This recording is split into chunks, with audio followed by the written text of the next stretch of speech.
Mesdames et messieurs, je vous souhaite la bienvenue à ce webinaire sur le thème de la combinaison des charges dans Axis VM.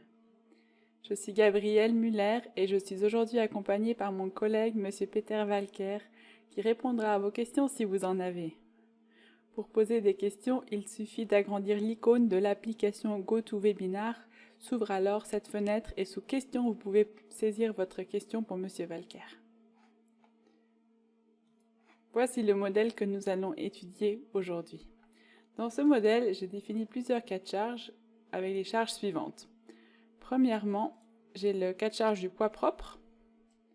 Après, j'ai un cas de charge de surcharge sur tout le bâtiment en béton. Après, j'ai un cas de charge poussée des terres en bas. Après, une série de cas de charge utiles, qui sont séparés en plusieurs cas de charge, en bas, sur le côté, en bas à droite, premier étage, derrière, sur le côté, devant et tout en haut. Après, j'ai une série de cas de charge utiles ici, qui représente par exemple un pont roulant. Le premier cas de charge Q1 que vous voyez ici, c'est le cas de charge sur la première partie. Après, c'est sur la deuxième partie et finalement sur la troisième partie. Et à la fin, ici, j'ai encore le charge de vent. Donc ça, c'est la charge de vent qui s'exerce sur le bâtiment en béton pour un vent qui provient du nord, le même pour l'est, le sud et l'ouest. Et finalement, j'ai ici une charge de choc en bas du poteau en acier. Et là, c'est une série de 6 cas de charge. Ici, c'est l'autre poteau, etc. pour les 6 poteaux. Vous avez vu, j'ai changé de cas de charge sans devoir à chaque fois ici sélectionner mon cas de charge.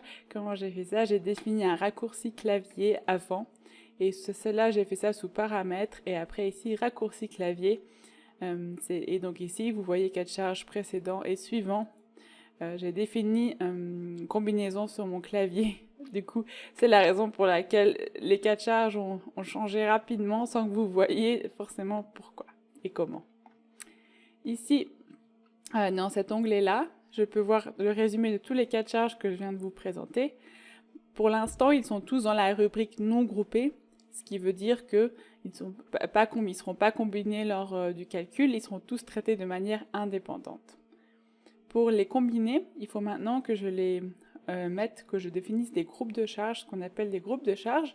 Donc c'est sous cette partie-là. Pardon. Alors la première, je définis le groupe de charge et avec chaque groupe de charge, il va y avoir une série de facteurs de sécurité qui vont être définis avec et après, à partir de ça, les combinaisons vont être calculées automatiquement. Alors tout d'abord, j'ai ici un groupe de charge permanente. Je valide ici que c'est un groupe de charge permanente de type 2. Et je vais ici tirer le poids propre dedans. Deuxième, une autre charge permanente pour la surcharge avec exactement le même type, la surcharge. Après, un troisième groupe de charge permanente pour la poussée des terres. Là, pour le coup, je vais lui dire que c'est un type 2, pression du sol, pour la poussée des terres. Et après, j'ai pour toute ma série de charges utiles qui sont dans le bâtiment, je vais définir un groupe de charges variables ici, que je trouve dans la deuxième fonction. Et là, je dois choisir les paramètres de la norme SIA. Je vais lui dire que c'est un type de général, catégorie A, zone résidentielle. Et j'ai ici les facteurs concomitants. Ici, les facteurs concomitants et les facteurs prépondérants pour ce groupe de charges qui sont affichés. Ici, à chaque fois, je peux décider de les changer manuellement ou bien aller chercher dans le livre, dans la norme, directement dire quelle catégorie il s'agit. Et après, Axis, il va me dire le cas de charge correspondant. Ici, je peux encore, par exemple, le changer au besoin. Je vais laisser ça comme ça et je vais tirer mes 8 charges, les 8 cas de charge dans ce nouveau groupe de charges que j'ai créé. Après, j'ai mes 3 charges là du pont roulant que je vais aussi définir dans un groupe de charges variables. Là, pour le coup, je vais dire que c'est une zone de stockage dans la halle en acier. Donc il a d'autres facteurs de charge qui sont automatiquement calculés. Ici aussi, je peux les changer au besoin. Je vais alors tirer mes 3 charges utiles de la halle dans ce groupe. Après, j'ai encore les charges de vent, qui sont eux aussi une action variable. Et là, je vais dire aussi que c'est un type, je vais définir le type. Là, ce sont des charges météorologiques, charges de vent sur bâtiment. Et de nouveau, à chaque fois, vous voyez, quand je sélectionne un type, il va me proposer les facteurs de charge concomitantes. Si je vais sur charge de neige, si je vais sur charge de neige, je dois encore entrer l'altitude au niveau de la mer. Je vais sur charge de vent et je vais juste ici changer le nom. Voilà, et je vais alors ici tirer ces charges dans ce nouveau groupe de charges que j'ai fait. Pour finir, j'ai encore la charge de choc qui, elle, pour le coup, est une action accidentelle. Donc c'est la troisième ici, le troisième icône, action accidentelle. Ici, il n'y a pas de cas de charge proposé parce que selon la norme SIA, tous les cas de charge accidentels ont un facteur qui est prédéfini, qui est un facteur de 1. Donc ici, je vais tirer tout ça sous action accidentelle. Vous avez peut-être vu dans le groupe de charges variables, j'ai l'option ici de dire si tous les cas de charge de ce groupe sont des charges qui agissent simultanément ou qui s'excluent. Qu'est-ce que ça veut dire? Si je dis que ça agit simultanément, ça veut dire que, par exemple, la charge utile, elle peut agir avec la charge utile 2, la charge utile 1 et avec la charge utile 2. C'est-à-dire que dans mes combinaisons, il va considérer que ces charges, elles peuvent être ensemble, s'appliquer ensemble, et il va faire toutes les combinaisons, donc charge utile 1 et 2, 1 et 3, 1 et 4, etc., 1, 2, 3, 4, 5, 6, 7, 8, etc. Il va prendre toutes les combinaisons possibles entre ces 8 cas de charge. Cela fait du sens pour les charges variables ici, qui peuvent effectivement, les charges variables dans le bâtiment, qui peuvent effectivement agir simultanément, et aussi les charges ici sur le pont roulant, qui peuvent aussi agir simultanément. Par contre, pour le vent, vu qu'on a 4 cas de charge qui proviennent d'un vent de 4 directions différentes, et que météorologiquement, c'est pas possible d'avoir un vent qui vient de 4 côtés à la fois, on va ici dire que ce sont des charges qui s'excluent et donc que le vent il vient soit de nord, soit d'est, soit de sud, soit d'ouest. C'est-à-dire que dans nos combinaisons de charges, on n'aura aucune combinaison où on aura vent nord et vent est dans la même combinaison. Ce ne sera jamais ensemble, ce sera toujours séparé. Alors que pour les autres, on peut avoir plusieurs fois des charges utiles de la même groupe dans une seule combinaison. Je valide ça et juste pour vous montrer, pour les charges variables ici, j'ai la possibilité de donner par défaut ce que je veux, que je peux dire dans Axis, les préférences que je vais avoir par défaut. Donc je valide ça et je m'explique. Je vais sous paramètres, préférences et ici dans groupe de charges, ici, dans le groupe variable, je peux dire que ce sont des cas de charge qui agissent simultanément ou qui s'excluent. Donc ça, c'est les valeurs par défaut qui vont être affichées. Moi, j'aime bien laisser comme ça, mais on peut aussi changer si on veut. C'est la même chose pour les autres groupes. Je peux ici choisir mes valeurs par défaut. Je vais alors lancer le calcul.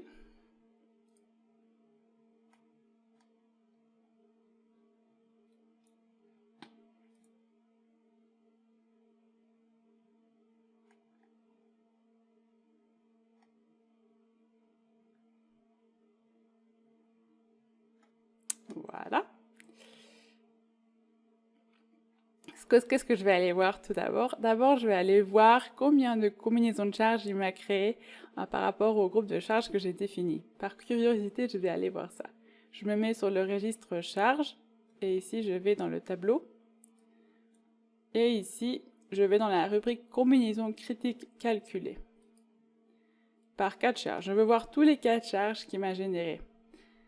Oui, je veux générer toutes les combinaisons. Ça prend un moment parce qu'il y a beaucoup de combinaisons. Vous voyez là, on est déjà à 200 000.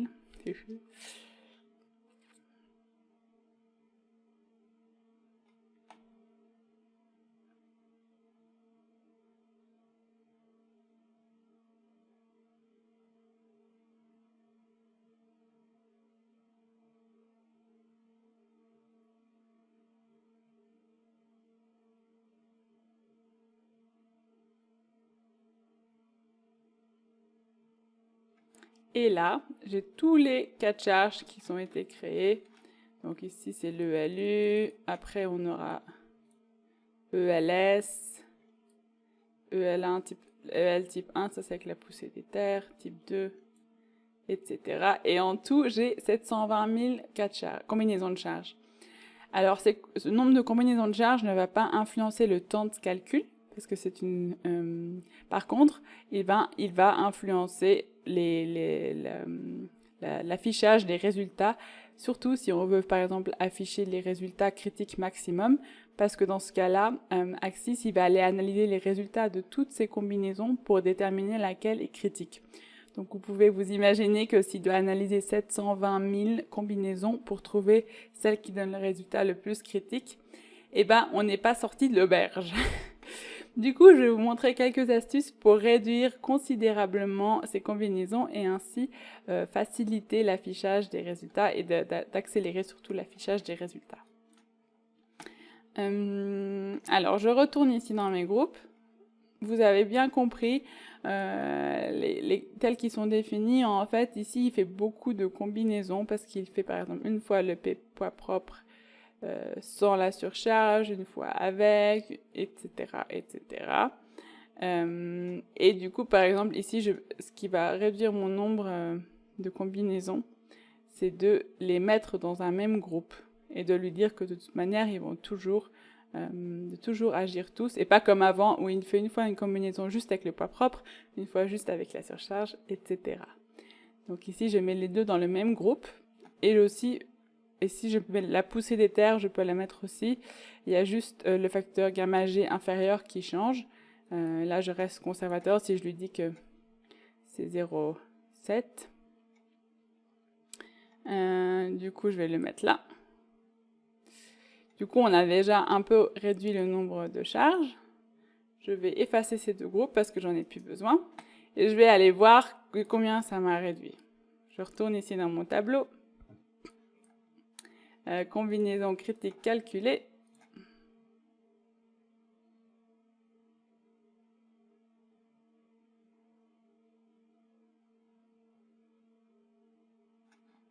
Et en regardant le nombre, maintenant je suis à 228 000. Donc j'ai déjà réduit de beaucoup, de plus de la moitié. Mais c'est encore beaucoup. Donc je vais encore essayer de réduire encore plus le nombre de combinaisons de charges qui ont été créées. Ici, vous avez vu peut-être dans mes charges utiles, je les ai à chaque fois définies dans un autre cas de charge pour une autre zone du bâtiment. En fait, on pourrait dire que toutes ces charges utiles, elles agissent, on pourrait les mettre dans un cas de charge pour dire qu'elles agissent toujours toutes ensemble et qu'il n'y a pas raison de les séparer ou qu'il n'y a pas d'avantage pour les séparer. Comment faire pour les regrouper? Disons qu'on veut tous les regrouper dans le cas de charge utile 1. Alors, je vais d'abord Je vais d'abord afficher le charge utile 2 qui est derrière. Voilà, là derrière. Je vais ouvrir mon éditeur de propriétés qui va me permettre de déplacer très facilement une charge d'un cas de charge en l'autre. C'est aussi utilisable dans d'autres contextes. C'est vraiment un outil très précieux. L'éditeur de propriétés qui me demande d'abord de sélectionner ce que je veux sélectionner. Vu qu'ici on est dans le registre charge, il va directement me proposer la charge. Et je vais lui dire ici de changer de cas de charge. Et je vais lui dire, pour l'instant il est en cas de charge utile 2, mais va dans le cas de charge utile 1. Donc là je l'ai déplacé dans le cas de charge utile 1. Je fais la même chose. Ici je vais déplacer la charge ici du 3 dans le 1. Là, j'utilise mon super raccourci contrôle droite-gauche. Je vais déplacer la charge du cas de charge utile 4, 5, et à chaque fois, je lui dis de remettre tout dans 1, 6, 7 et 8. Voilà. Je valide ici, je sauvegarde, et quand j'ouvre ici, je vois qu'il y a... Donc mes charges utiles ici, elles sont vides. D'ailleurs, je le vois, il y a le petit trait.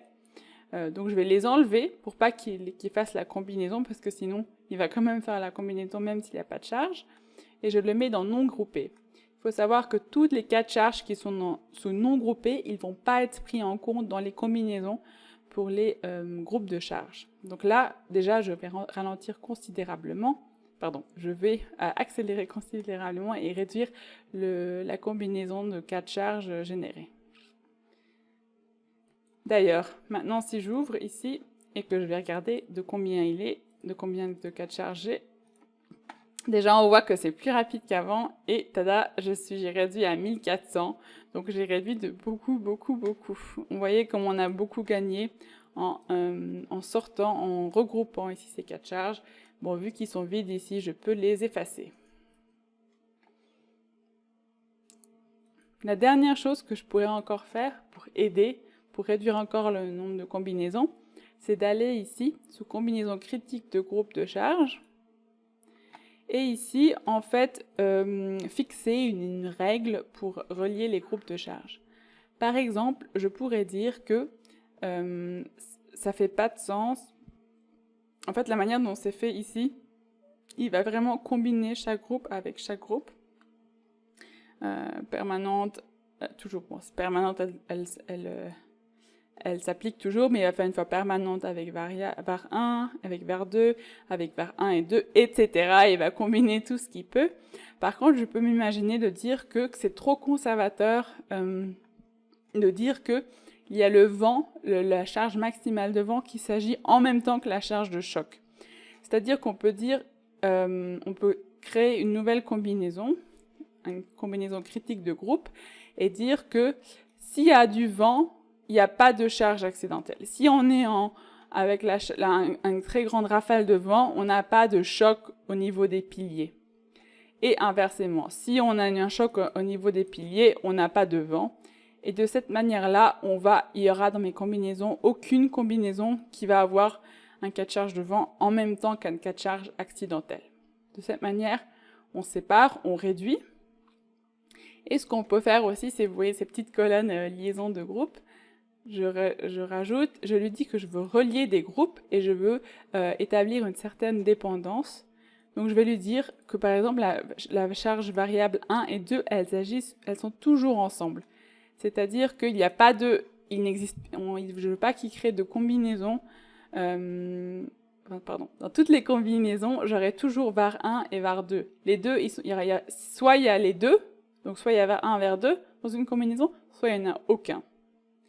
Et de cette manière, en fait, j'élimine toutes les combinaisons, les milliers de combinaisons où il y a genre var 1, par exemple var 1, vent accidentel, ou permanente var 1, ou permanente var 2, parce que je lui dis que statiquement, ça fait du sens de dire qu'il y a toujours ce pont roulant et en même temps cette charge utile, donc il n'y a pas raison de les séparer. Vous voyez ici, c'est en jaune, et d'ailleurs, je retrouve ça ici, cette dépendance ici dans mon tableau de groupe de charge. Déjà ici, je vois qu'il y a une dépendance entre ces deux, donc ils ne vont jamais agir l'un sans l'autre. Et en plus, les deux, ils vont toujours être considérés soit comme prépondérants, soit comme combitants. C'est-à-dire que il n'y a pas de combinaison où le var 1 il est en concomitant et l'autre en prépondérant, et inversement. Si les deux, les var 1, var 2, ils vont être considérés comme prépondérants par rapport avec le vent, par exemple. Ils seront ensemble en prépondérant. Si c'est le vent en prépondérant, les deux, ils seront par exemple en concomitant. Alors, je vais voir combien il me reste de combinaisons.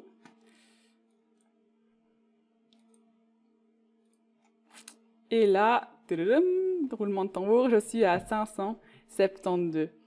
Donc vous voyez, j'ai réussi en définissant des dépendances et en réorganisant mes cas de charge, j'ai réussi à réduire de 720 000 à 572, ce qui est considérable.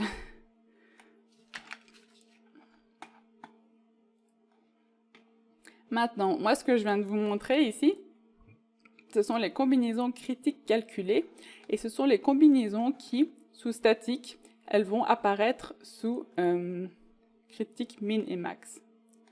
Je refais le calcul.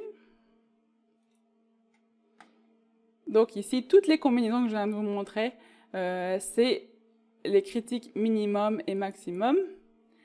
C'est-à-dire que pour chaque Axis, il va analyser pour chaque nœud de maillage, il va aller analyser toutes les combinaisons et me montrer le résultat qui est le plus défavorable et qui est le plus élevé ou le plus bas au minimum.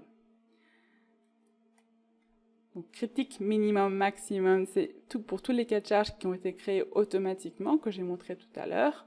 Je peux aussi créer des combinaisons de charges personnalisées.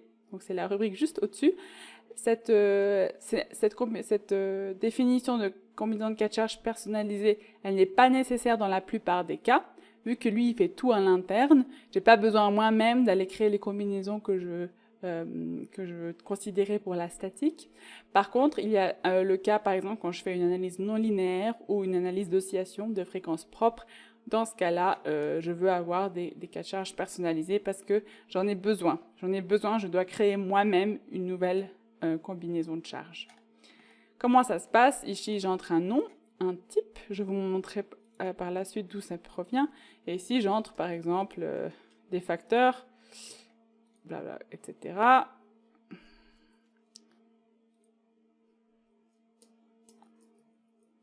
Voilà, j'entre quelque chose au bol.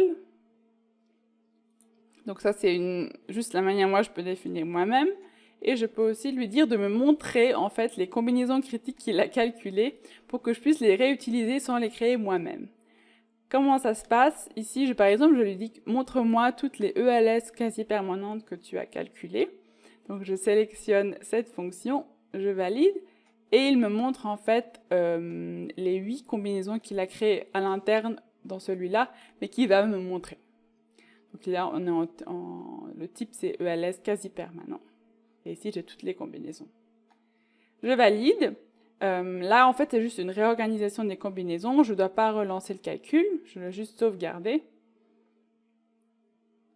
Et ici, j'ai alors la possibilité d'afficher les résultats de ces enveloppes. Pardon, le résultat de ces combinaisons de charges. Par exemple, si je veux uniquement afficher les résultats de cette première combinaison que j'ai faite. Dans ce contexte-là, ici pour l'affichage aussi, ici si je vais sous paramètres d'affichage, je vous disais tout à l'heure critique, c'est qu'il calcule la valeur critique de toutes les combinaisons calculées automatiquement. Enveloppe, c'est juste l'enveloppe des combinaisons que j'ai créées manuellement. Attention, parce que là, c'est une source d'erreur si on ne sait pas ça.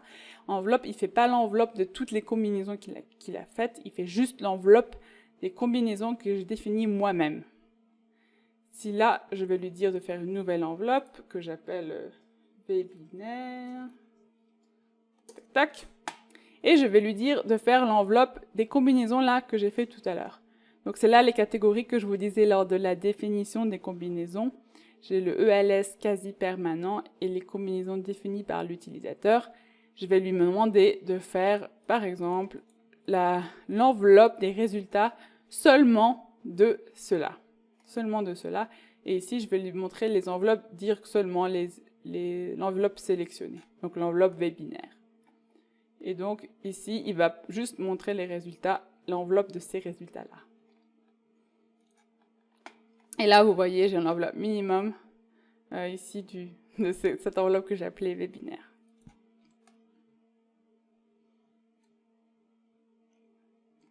Ce que je vous disais encore tout à l'heure, pour pouvoir faire une analyse non linéaire et pour savoir quelle combinaison il faut utiliser ou on peut utiliser sans devoir la faire manuellement, je peux retourner ici sous critique maximum et ici en chaque nœud de maillage en fait il me montre quelle combinaison est critique.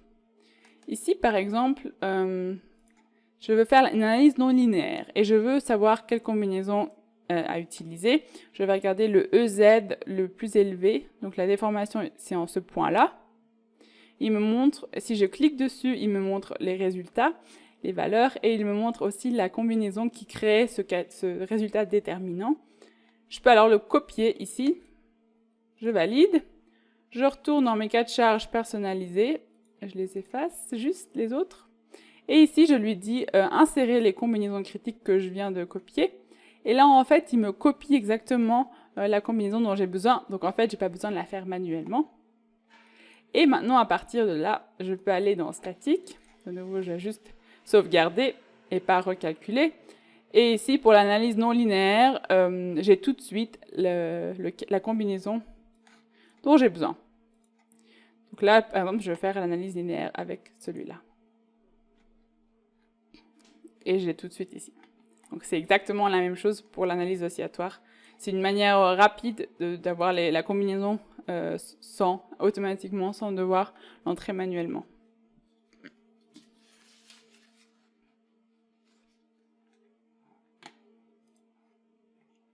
On est déjà arrivé à la fin de ce webinaire. J'espère avoir pu vous apprendre quelques nouvelles astuces pour mieux travailler avec Axis. Bien sûr, nous restons à votre disposition en cas de questions sous l'adresse email suivante ou par téléphone. Je vous invite dès maintenant aussi à notre prochain webinaire qui sera sur l'analyse de fréquence de pas de piétons. C'est un nouveau module dans le Axis VM version X4. En anglais, ça s'appelle FFA Footfall Analysis. Et ce webinaire aura lieu le mardi 25 septembre à 14h15. Merci d'avoir été avec nous aujourd'hui et une bonne journée. Au revoir.